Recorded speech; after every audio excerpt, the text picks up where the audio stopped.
नमस्कार दोस्तों। बात 23 अगस्त 2023 की है, जो अपने आप में एक ऐतिहासिक दिन था जिस दिन इसरो ने इतिहास रचा।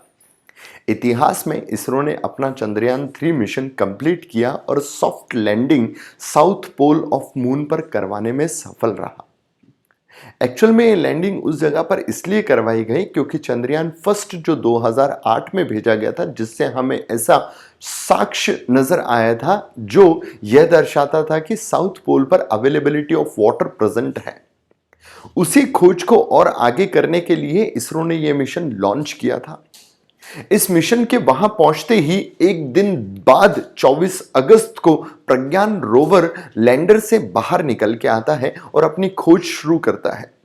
जो खोज करते समय इसरो कुछ इमेजेस जारी करता है, जिससे हमें यह पता लगता है कि वो जो रोवर जो है वो मून की सरफेस पर गति कर रहा है और अपनी खोज को अंजाम दे रहा है। ये खोज जो है महज 24 अगस्त से लेकर 4 सितंबर तक चली गई, क्योंकि उसके बाद मून की सरफेस पर रात होने वाली थी और रात में ये लैंडर प्लस रोवर दोनों ही कार्य नहीं कर सकते थे, क्योंकि इनका कार्य करने की क्षमता सूर्य से आने वाली किरणों की वजह से थी। जैसे ही 4 सितंबर आया, जो हमारा रोवर प्लस लैंडर दोनों ही स्लीप मोड में चले गए। अब ऐसा बताया जा रहा है कि वापस 22 सितंबर जो बहुत करीब आने वाली है, इस दिन ये वापस जागेगा और जाग पाया तो अपनी खोज को आगे करेगा। तो ये चीजें मैं आगे आपको समझाऊंगा। पर इन 12 दिनों में, इन महज 12-14 दिनों में एक्चुअली चंद्रयान 3 ने ऐसा क्या कर दिया जिसकी वजह से हम बार बार ये कह रहे हैं कि चंद्रयान 3 ने इतिहास रचा। चंद्रयान 3 की सतह पर लगे हुए पेलोड्स जो हैं, उनका कुछ इंपॉर्टेंट फंक्शन था और उन्होंने अपना काम बखूबी बहुत अच्छे से किया, जिसका एक पेलोड था चेस्ट को अगर मैं आसान भाषा में समझाऊं तो यह सिर्फ और सिर्फ चंद्रमा की सतह का तापमान मेजर करने के लिए लगाया गया था। इसकी एक और खासियत थी कि यह चंद्रमा की सतह पर पेनिट्रेट करके कुछ गहराई में जाकर भी तापमान को मेजर कर सकता था। जब ऐसा किया गया, तापमान मेजर करते समय हमें कुछ ऐसा पता चला जो चौंका देने वाला था, जिसकी रिपोर्ट इसरो ने भी अपनी ऑफिशियल वेबसाइट्स पर दी। वो क्या है? वो ये है कि 8 सेंटीमीटर सतह से 8 सेंटीमीटर नीचे जब हम पेनिट्रेट करते हैं, मून की सतह की मैं बात कर रहा हूं, तो वहां पर टेम्परेचर जो सतह पर 60 डिग्री सेल्सियस था, वो 8 सेंटीमीटर नीचे -10 डिग्री सेल्सियस हो जाता है। इसका मतलब वेरिएशन टू तापमान में वेरिएशन आप देख रहे हैं, वो लगभग 70 डिग्री के आसपास का है, जो अपने आप में बहुत ही ज्यादा था। ये हमें एक अनोखी चीज वहां पर पता लगती है।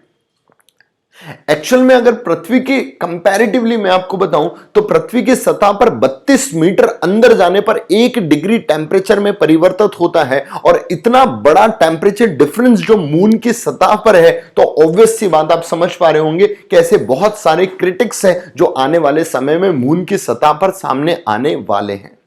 एक और दिन 27 अगस्त 2023, जिस दिन बहुत इंटरेस्टिंग सा होता है, इंटरेस्टिंग तो नहीं कहूंगा, भयानक सा होता है, जिस दिन इसरो ये बताता है कि मून मिशन क्रैश होते होते बचा।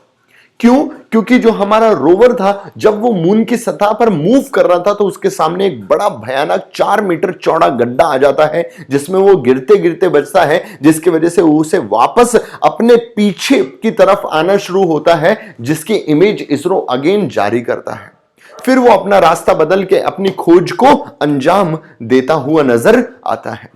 उसका एक और पेलोड था जो बहुत ही इंपॉर्टेंट है, जिसने हमें एक्चुअली में बताया कि मून की सरफेस पर कौन कौन से एलिमेंट पाए जाते हैं, जिसका नाम है लिब्स।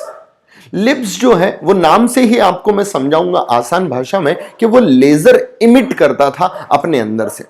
ये पेलोड लेजर इमिटेशन की वजह से मून की सतह पर जो सॉइल है उसको अत्यधिक मात्रा में गर्म करता था, और जब वो अत्यधिक गर्म होती थी तो वो अपनी 4th स्टेट ऑफ मैटर में कन्वर्ट हो जाती थी, जिसे हम प्लाज्मा कहते हैं।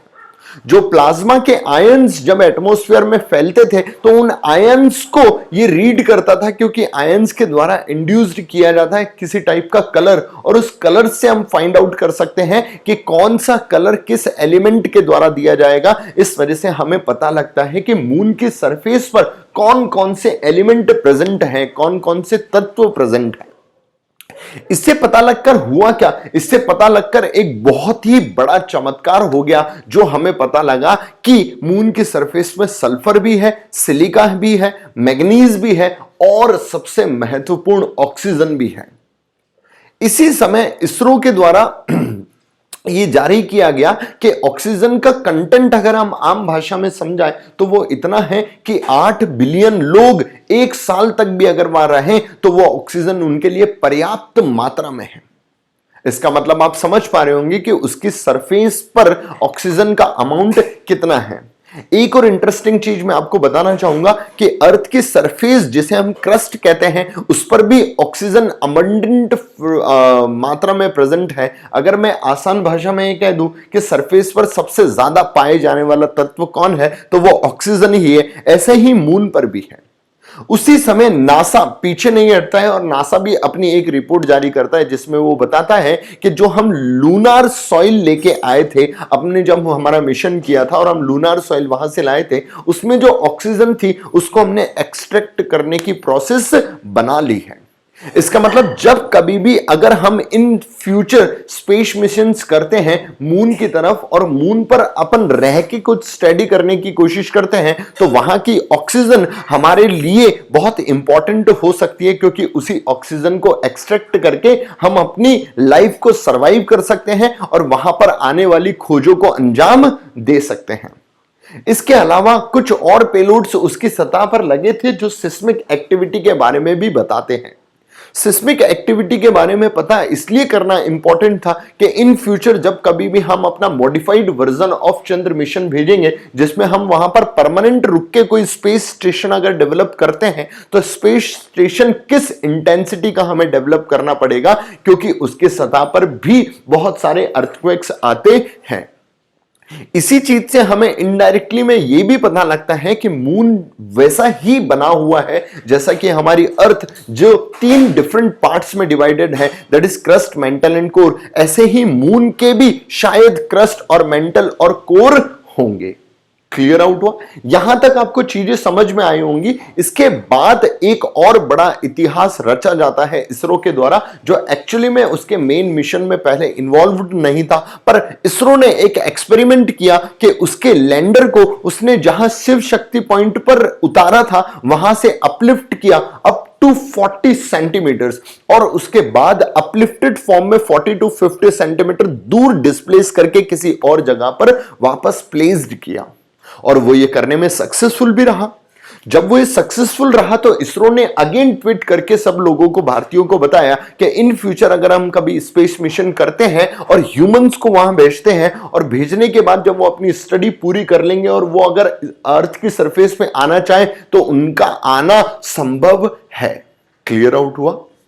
इसका मतलब इसरो हमारे लिए बहुत इंपॉर्टेंट मिशंस करता है और करने के साथ हमें यह बताता है कि बाहरी स्पेस और हमारे बीच में कैसा संबंध परस्पर है। इस मिशन के बाद इसरो का lander plus rover good night कर वहां सो जाता है, जिसके वापस आने की संभावना या वापस जगने की संभावना 22 सितंबर बताई जा रही है। यह दिन बहुत करीब है जब वापस से हमें इस हलचल को देखने का मौका मिलेगा। आशा करता हूं आपको ये पूरा का पूरा वीडियो बहुत अच्छे से समझ में आया होगा। अगर आपको कोई त्रुटि लगी हो तो प्लीज कमेंट बॉक्स में बताएं, और अगर वीडियो नॉलेजेबल लगा है तो please do subscribe the channel.